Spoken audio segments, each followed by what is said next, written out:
Ulikuwa usiku mtulivu katika kituo cha mafuta cha Eagles kilichoko kando ya barabara kuu ya Nairobi Nakuru. Kimya cha saa za alfajiri kilivunjwa tu na milio ya magari yaliyokuwa yakipita mara kwa mara. Lakini saa 8:18 asubuhi, utulivu huo ulivunjika.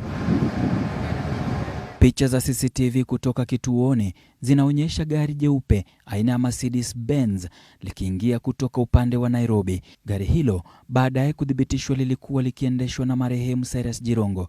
Linaingia kimya kimya bila hata kuwasha taa za kuashiria mwelekeo. Gari hilo linapita pampu za mafuta bila kusimama kujaza. Ndani ya sekunde 34 tu linageuka na kutoka kituoni likirudi barabarani kuelekea Nairobi saa 8:19 sekunde 17 asubuhi.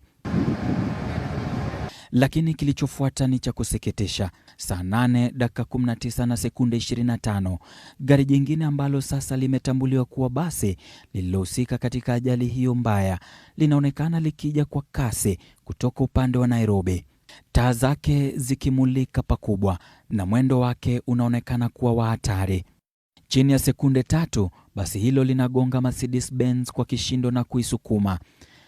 Kasi ya mgongano inasababisha gari hilo la kifahari kuzunguka mara kadhaa kabla ya kusimama upande wa kushoto wa barabara eneo la Nakuru au upande wa kulia ukielekea Nairobi. Saa 8:20 asubuhi, dakika moja tu baada ya ajali, gari jingine linaloelekea Nairobi linapita karibu na mabaki ya ajali. Taa zake zinamulika eneo hilo kwa muda mfupi, zikionyesha moshi ukifuka kutoka mahali gari la Jirongo liliposalia.